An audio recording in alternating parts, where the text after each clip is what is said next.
Good morning, students. We will cover an important topic from paper CC 11. And this topic is about fertilization. And in this lecture, we will learn molecular changes during fertilization. क्योंकि ground level पर, base level पर जो change हो रहा है event के दौरान, उसी की वजह से ऊपर की तरफ रिफ्लेक्ट हो रहा है सारे चेंजेस या जो भी हो रहे हैं. Okay, so at the base level what is happening during fertilization? And this beautiful phenomenon is still under investigation. We do not understand completely about it. Okay, see, fertilization,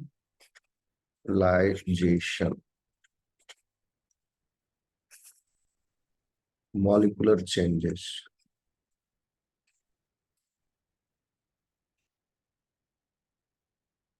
क्योंकि ऊपरी तौर पर तो आप ये जान ही रहे हो कि एग का स्पर्म के साथ फ्यूजन जो हो रहा है वही फर्टिलाइजेशन है. सिंपल. लेकिन यह प्रक्रिया जो है, अगर आप डीप में देखोगे तो बहुत ही एलाबोरेट है. ये कोई आसान चीज नहीं है. Okay, we will discuss it one by one.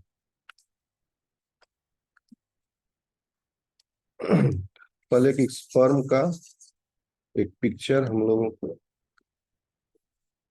I downloading, I am taking from net one picture of sperm.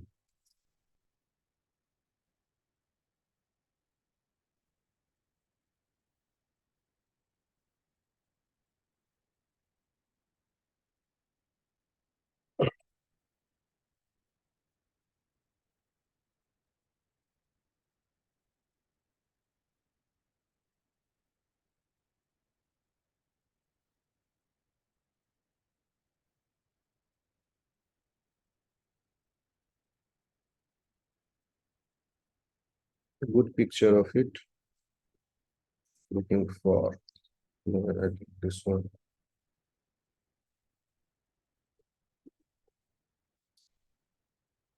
Serves the purpose. Okay.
Students, ये पिक्चर दिख रहा है आपको? Yes sir. Yes sir. Okay.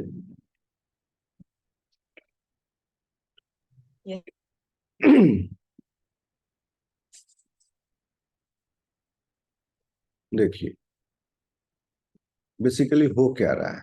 एक बार रिलीज हो गया egg, female gamete या male gamete, ठीक है। एक बार ये रिलीज हो जाने के बाद they are destined to death, they can not complete their life on its own, खुद में ये जीवित नहीं रह सकते हैं, okay, unless they are fused together, then they live, और यहीं से लाइफ की शुरुआत होती है। If they do not meet, then both of the gametes disintegrate, because ये सब हैप्लॉइड हैं। एक haploid individual in a multicellular animal cannot pursue its life unless if they meet, they fuse together, then they live। और इसमें ये जो fuse हुआ ये क्या है, मिक्सचर है इन दोनों का, mixture, mixture of female and male gamete.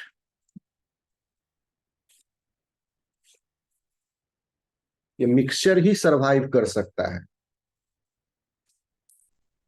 Okay. So this fusion is called as fertilisation. Student समझ में आ रहा है? जी sir. Yes, sir. Okay Yes, sir. Okay. और इसी फर्टिलाइजेशन के द्वारा एग और स्पर्म अपने आप को सेव भी करता है।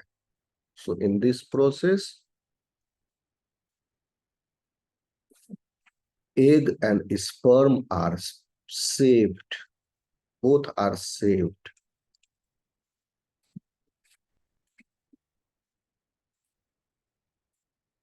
तो जब ये सेव किया इसने अपने आप को डेथ से मिल करके, तो यहीं पर इस मिक्सचर की उत्पत्ति हुई क्योंकि फ्यूज हुआ, और यही मिक्सचर जो है लाइफ है, स्टार्ट हो गई,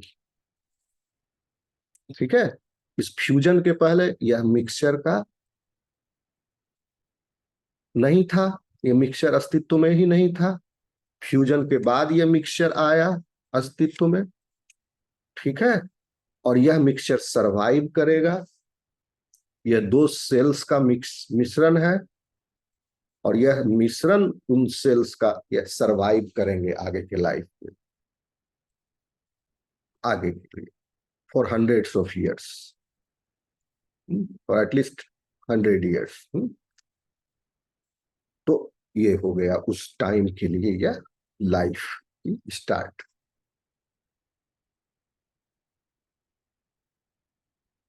ठीक है, तो इसी फर्टिलाइजेशन के दौरान, चूंकि ये फर्टिलाइजेशन हो करके एग और स्पर्म ने अपने आप को सेव कर लिया, तो sperm become sorry egg becomes activated, then after fertilization egg becomes activated.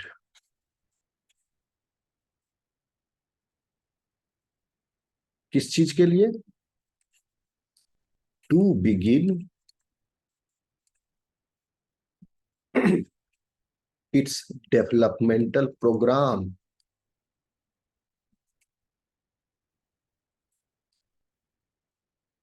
हर स्पीसीज का अपना अपना डेवलपमेंटल प्रोग्राम है।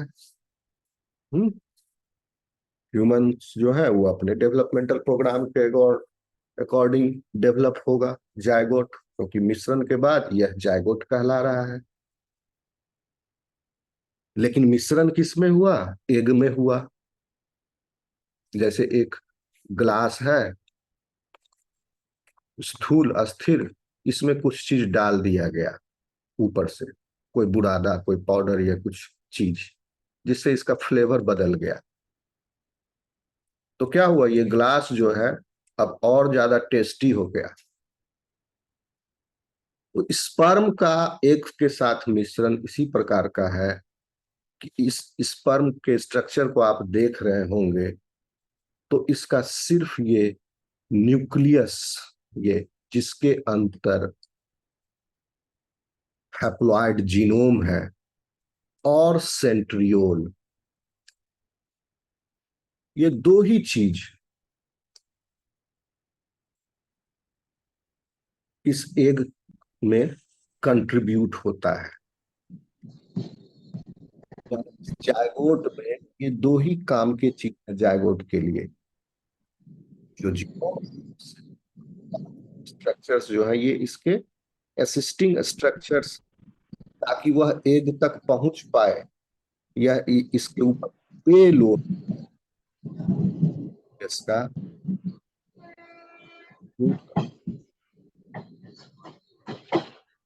चाल ही, ठीक है।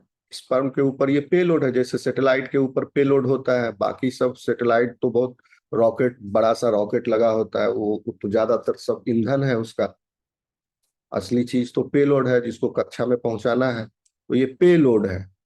बाकी सब उसको एग तक पहुंचाने के लिए एसेसरी स्ट्रक्चर्स हैं। लेकिन एग के अंदर जो काम का चीज है वह है न्यूक्लियस और सेंट्रियोल। ओके। न्यूक्लियस चूंकि हैप्लॉइड जीनोम है, वह एग के हैप्लॉइड जीनोम के साथ मिलकर डिप्लॉइड जीनोम हो जाएगा। सेंट्रियोल इसलिए क्योंकि डिप्लॉयड सेल के डिवीजन के लिए, सेल डिवीजन के लिए, माइटोसिस के लिए, आपको याद हो, अगर आपने ऐसा फिगर देखा होगा, एक सेंट्रियोल होता था सेल के पोल्स पर, और उस सेंट्रियोल से स्पिंडल फाइबर्स निकलते थे कई सारे, और उन स्पिंडल फाइबर्स से क्रोमोसोम्स अटैच हो करके दोनों पोल्स की तरफ सेपरेट आउट हो जाते थे। आपने देख, याद है आपको माइटोसिस? यस।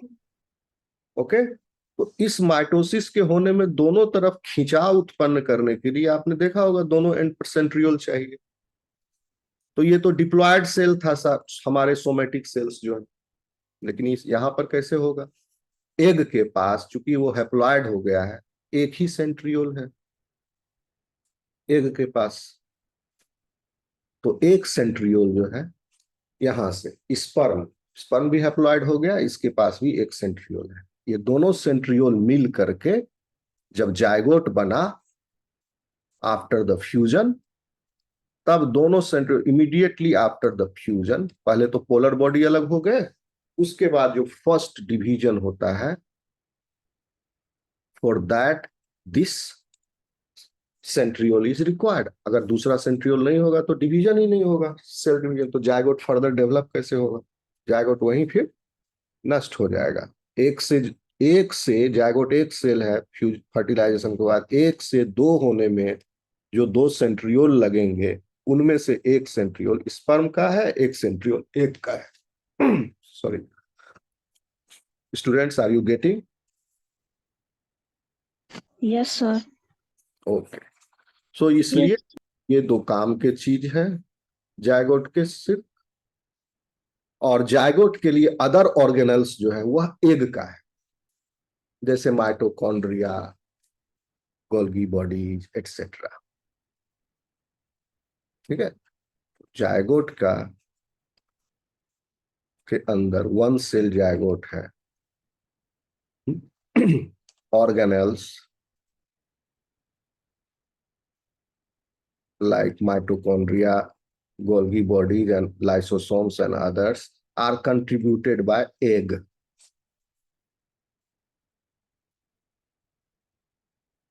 न्यूक्लियस, यहां भी न्यूक्लियस प्लस ऑर्गेनेल्स, यहाँ nucleus plus centriole contributed bye sperm.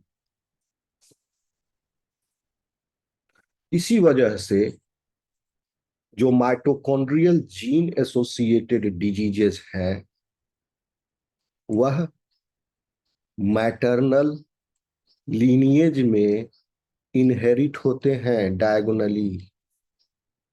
जैसे किसी व्यक्ति में अगर आपको याद हो, रिकॉल कीजिए, माइटोकॉन्ड्रिया का के पास अपना डीएनए है, अपना जीनोम है। Okay, so mitochondria produces itself. हाँ, कुछ प्रोटीन्स है जो सेल के जो मेन न्यूक्लियस है वहां के जीन से प्रोटीन ट्रांसलेट होके माइटोकॉन्ड्रिया में इनकॉर्पोरेट होते हैं, लेकिन माइटोकॉन्ड्रिया जो है उसके पास अपना जीन है, डीएनए है, सर्कुलर डीएनए। ओके, और उस जीन में और उस डीएनए में रेस्पिरेटरी जीन्स है, और वहां पर अगर कोई म्यूटेशन अगर हो गया तो उससे एसोसिएटेड जो डिजीज होगी वह माता से अपने बच्चों में आती है, मदर से, फादर से नहीं, क्योंकि माइटोकॉन्ड्रिया मैटरनली इनहेरिटेड है। अगर किसी व्यक्ति में यह बीमारी है, माइटोकॉन्ड्रियल जीन एसोसिएटेड डिसऑर्डर, तो आप समझ लो कि यह बीमारी उसमें उसकी मां से आया है, मदर से। और उस मदर में उसकी नानी से आया है, और उसकी नानी में उसकी माँ की नानी से आया है। So it progresses diagonally.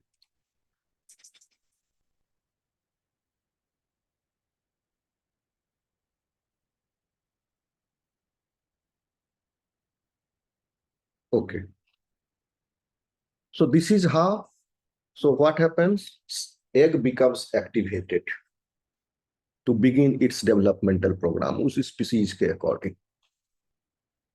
ठीक, और इस एग जो एक्टिवेट हुआ इसमें स्पर्म की तरफ से क्या कंट्रीब्यूट हुआ, nucleus plus centriole. Students, am I clear? समझ में आ रहा है? Yes sir. Yes sir. Yes sir.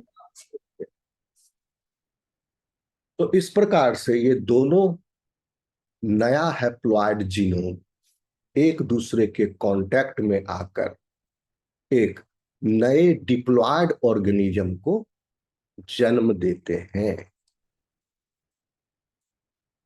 जो कि जायगोट है। दोनों महत्वपूर्ण हैं, लेकिन दोनों बराबर नहीं है, दोनों एक दूसरे का पूरक है। ओके, तो इसलिए ये लड़ाई ऊपरी तौर पर भी चलता है, महिला पुरुष के बीच में हम एक दूसरे के बराबर हैं। दोनों महत्वपूर्ण है, लेकिन दोनों समान नहीं हो सकते हैं, एक दूसरे को कंप्लीमेंट कर रहे हैं। ओके, ये मॉलिक्यूलर लेवल पर हो रहा है, सेलुलर लेवल पर आप देख रहे हैं। अब ये हैप्लॉइड जीनोम से जो नया जीनोम बना जायगोट का, इस नए ऑर्गेनिज्म का, अब यहां से इसका लाइफ स्टार्ट हो जाएगा। वन सेल्स, सेंट्रियोल भी आ गया, अब डिवीजन, क्लीवेज होगी इनमें, 1 से 2, 2 से 4, 4 से 8, 16, 32, 64, और during 9 months it becomes trillions of cells. Okay,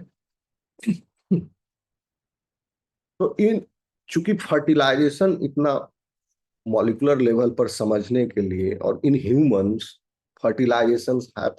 fertilization happens internally. Okay, so to study it at the microscopic molecular level was very difficult, and still it is very difficult. तो इस fertilisation को दूसरे organism में पहले समझा गया, जिनमें आसान है देखना और समझना। 1950 के पहले बहुत ही मुश्किल था, माइक्रोस्कोप्स उतने अच्छे अवेलेबल नहीं थे। तो पहले सी अर्चिन, एक इन्वर्टिब्रेट है, नाम सुने होंगे, कीनोडर्मेट है। चूंकि इसमें पानी में रहता है, मरीन एनिमल है, फर्टिलाइजेशन एक्सटर्नल है, और एक टाइम पर बहुत सारे एग रहते हैं इसके फीमेल के द्वारा लेड, और मेल के द्वारा स्पॉन, बहुत सारे स्पर्म्स होते हैं। इनको हम लेबोरेटरी में स्टडी कर सकते थे पहले, क्योंकि माइक्रोस्कोप की जरूरत नहीं उतने हाई रिजोल्यूशन वाले। तो पहले इसमें स्टडी हुआ है और इसको हम इन विट्रो लोगों ने देखा है, तो उसके डिटेल में हम लोग नहीं जाएंगे। हम लोग डायरेक्ट मेमेलियन फर्टिलाइजेशन पर फोकस करेंगे। ओके स्टूडेंट्स, ठीक है।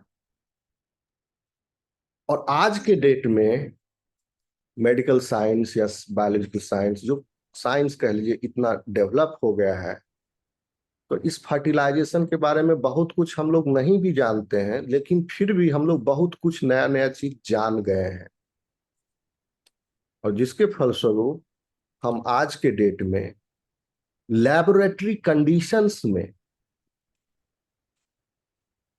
फीमेल एग का मेल एग के साथ, मेल स्पर्म के साथ ह्यूमंस के केस में भी हम फर्टिलाइजेशन करवा सकने में सफल हुए।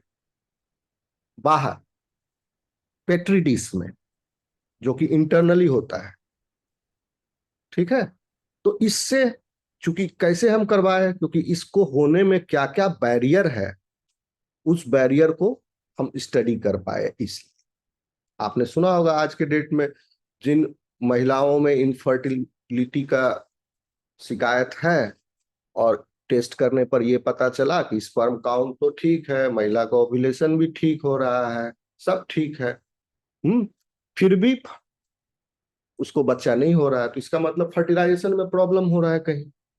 तो ये फर्टिलाइजेशन के मॉलिक्यूलर इवेंट से रिलेटेड जो फिजियोलॉजी है, उसमें अगर डिफेक्ट हुआ तो इनफर्टिलिटी हो जाएगी।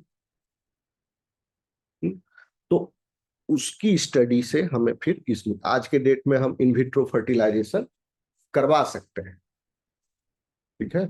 और इसी चीज को आपने और भी सुना होगा कि इतना ही नहीं, क्लोन सीप है डॉली नाम की, अभी मर गई वो, आपने सुना होगा कि एक सीप का क्लोन तैयार किया गया, सुने हो? Yes sir. Dolly yes sir. थी वो, क्लोन किया जा चुका है, माउस का क्लोन किया जा चुका है सफलतापूर्वक। और ये सब क्या है, मैमल्स है, तो ह्यूमन का भी क्लोन किया जा सकता है, ह्यूमन भी मैमल है, यस किया जा सकता है, लेकिन अभी तक हुआ नहीं है, क्योंकि इसमें फिर कानून की मान्यताएं आ जाती, ये अनएथिकल है।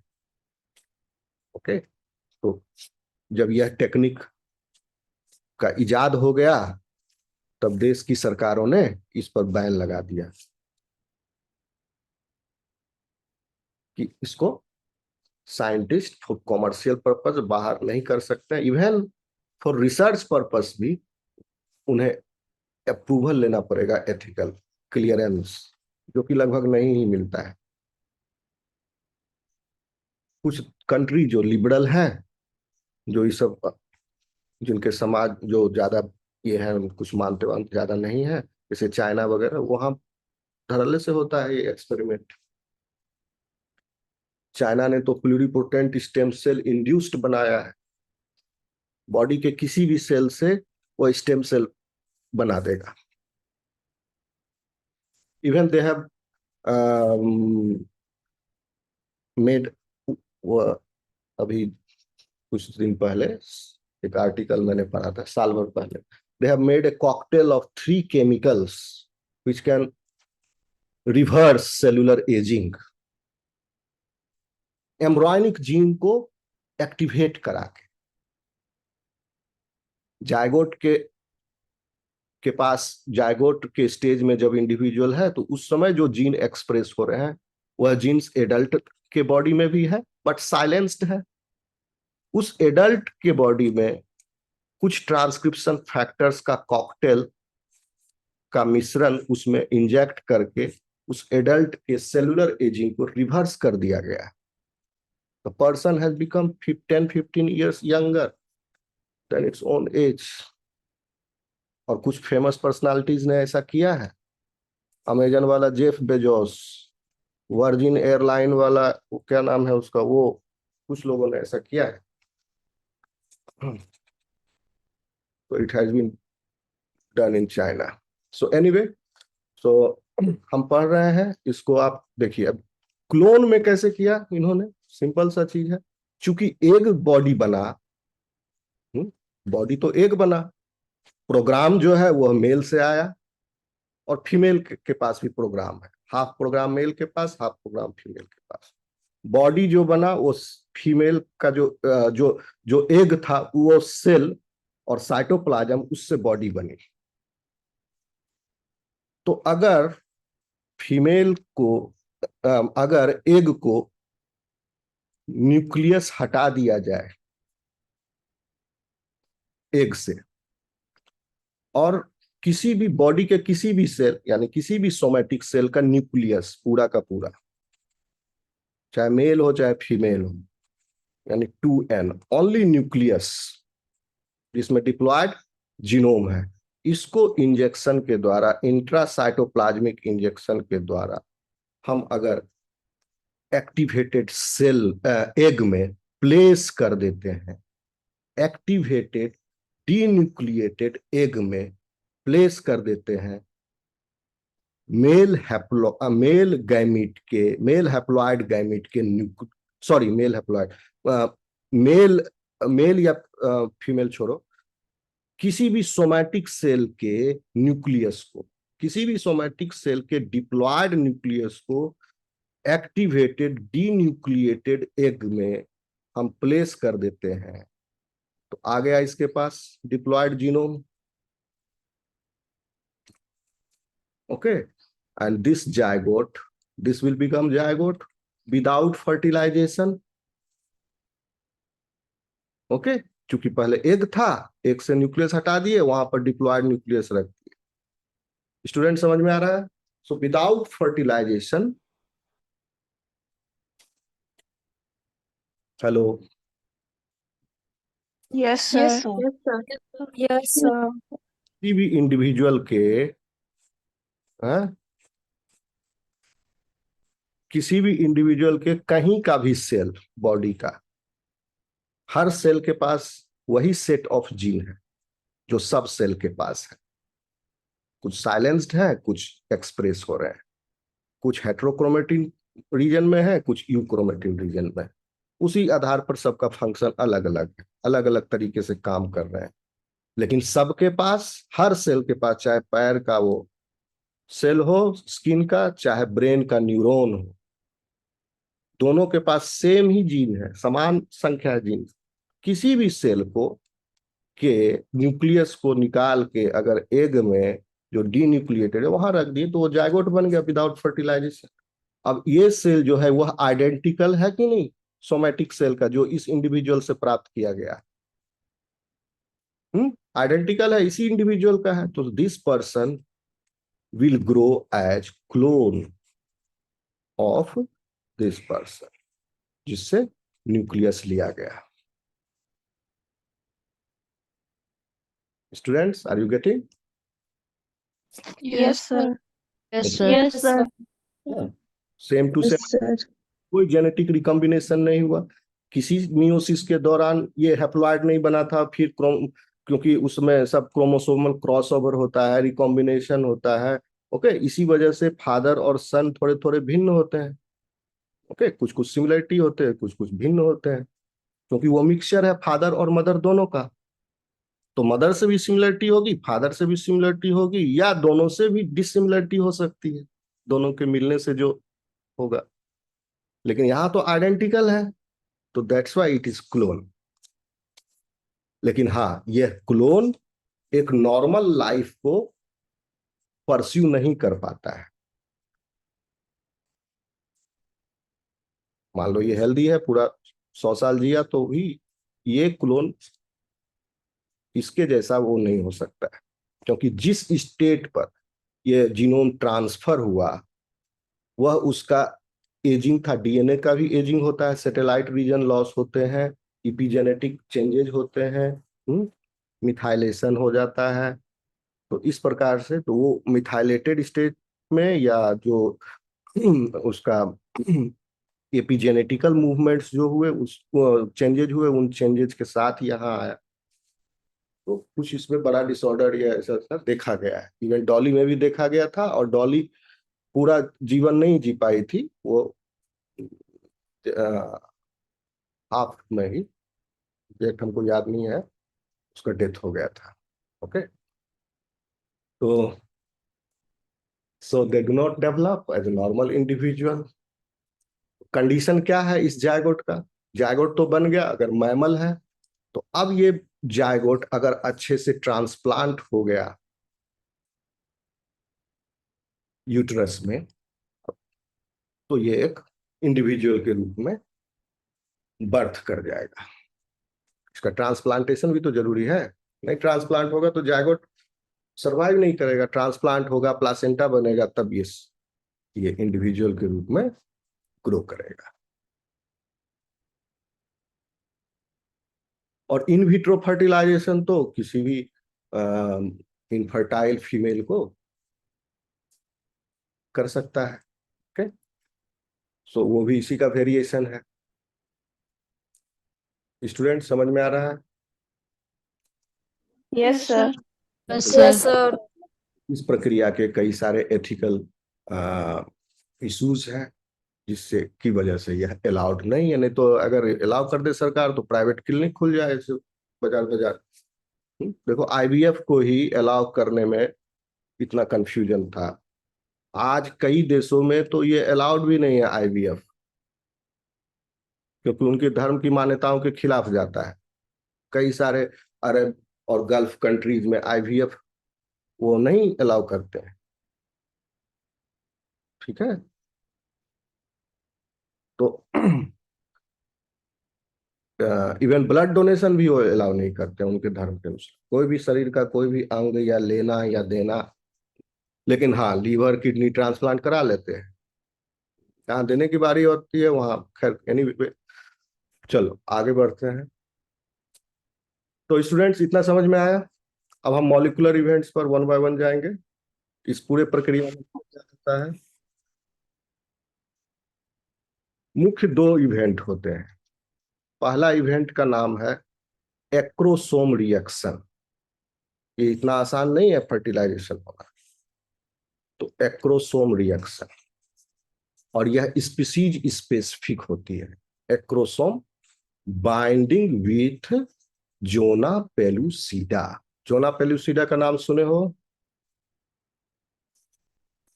Yes, sir. Yes, Yes, sir. sir. Yes, sir.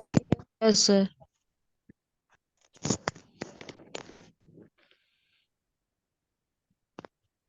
Zona zona pellucida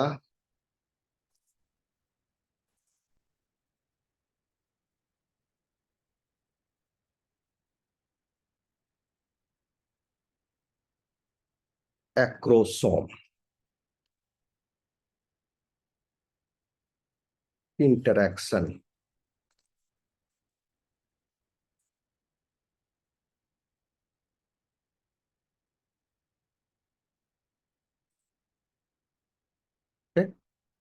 And this Jonah pellucida acrosome interaction is species specific।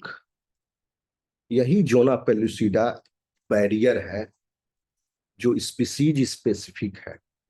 अगर इस जोना पेलुसिडा को रिमूव कर दें अगर आप, और उसके अंदर से, जोना पेलुसिडा क्या है? एक तरह का कवरिंग है, जैसे एग है ना, जोना पेलुसिडा एक कवरिंग है, सीमेंटिंग मटेरियल है एग के चारों तरफ, जिसको एग खुद सिक्रीट करता है। अभी हम बताएंगे आपको कि इसमें 3 तरह के प्रोटीन होते हैं मुख्य, जिनसे जोना पेलुसिडा बना हुआ है। एक का नाम है zona pellucida protein 1, ZP1, ZP2 and ZP3, जिसमें ZP3 अति महत्वपूर्ण है। यह स्पीसीज स्पेसिफिक होता है। हर स्पीसीज का ZP3 उस स्पीसीज के फीमेल का, मेल में नहीं ना, फीमेल में, क्योंकि फीमेल ही एक देगी, फीमेल का ZP3 जीन और उसका प्रोटीन प्रोडक्ट स्पेसिफिक है। वो उसी स्पीसीज के मेल के स्पर्म के ऊपर मौजूद ZP3 रिसेप्टर के साथ बाइंड करेगा।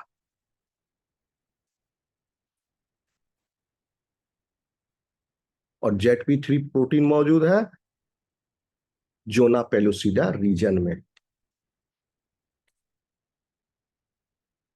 आप ऐसे समझ लो, ये कंक्रीट की दीवार है एक तरह से, इसके अंदर एग है, एग के चारों तरफ समझ लो पूरा कंक्रीट से घेरा हुआ है। कंक्रीट लाइक सीमेंटिंग, इसके लिए कंक्रीट है, सीमेंटिंग मटेरियल है, जिसको एग ने खुद सिक्रीट किया है। इसको क्रॉस वही कर सकता है, इसको बरो करके, इसको टनल करके, जो वही उसी स्पीसीज का है तभी। Students, are you getting? Yes, sir. Yes, sir. Yes, sir. So it is species specific, and in the acrosome, when it interacts with Zona pellucida, it induces an important molecular event. The name is acrosome